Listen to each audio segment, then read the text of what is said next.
Welcome back mga hoods. So, ngayon yung pang third week natin na manguha tayo ng avocado, no. Medyo gabi na, no, around 5:30 na. So, medyo bibilisan natin yung pangunguha because umulan kasi kanina. So, supposed to be kanina mga 1 o'clock sana or mga 12 ako mangunguha. So, ang nangyari lang yun, biglang lumakas yung ulan at impact ngayon nga madilim. Kaya lang kailangan natin pa rin kasing manguha ngayon because may medyo magulang na ngayon at mahuhulog yan pag hindi natin kinuha ngayong araw na to. So, at ganoon din, meron pa tayong mga hindi nabigyan, no?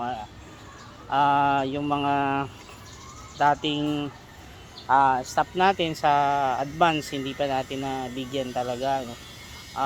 Yung pangalawang na harvest natin ay binigay ko doon sa kapatid ko, pinadala ko sa Makati, pinadala ko rin sa binigyan ko yung ibang managers na hindi naman nakatanggap nung last time na tayo, yung first time na nag-harvest tayo dito, hindi natin nabigyan yun.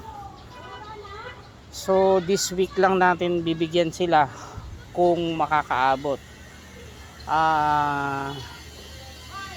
And hopefully hindi pa siya masyadong hinog sa no. Hopefully maabot ng Saturday because sa Saturday ay may reunion kami sa Lucena. So Tan and Car family reunion yun. So nangyayari yan every 2 years. Every 2 years siya nangyayari. So hopefully hindi siya mahinog kagad para makapagbigay din tayo doon sa kanila ng avocado, no? Ayun.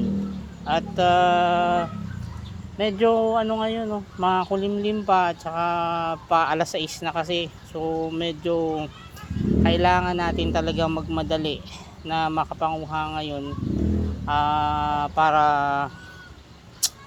at least hindi mahulog at masayang yung supposed to be kukuhanin natin this week, no. Actually meron pa yung matitira hanggang next week because nga medyo maliliit pa yung iba, yung nandun, no, maliliit pa. So may ilan talagang matitira pa at kukuhanin natin probably next week. So next week mga siguro yan na yung last na pagkuha natin, no? So abutin siya ng 4 weeks. Pati yung dito sa maliliit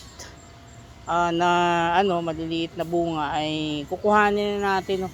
Kasi medyo magulang na rin siya next week.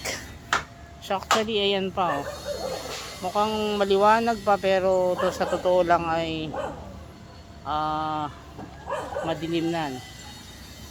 So parang wala na because ang daming dahon, no? Pero ayan, no, meron pa dyan. So ayan, even doon sa taas na yun meron pang konti. Ayan, hindi na lang siya makita because ang dami ng dahon ngayon, unlike nung nakaraan wala pang masyadong dahon. Ngayon ang dami ng dahon kaya hindi na halos siya makita. Although etong part na to yung sinasabi kong ayan, yung part na yan maliliit pa kasi yan. So next week pa natin yan makukuha.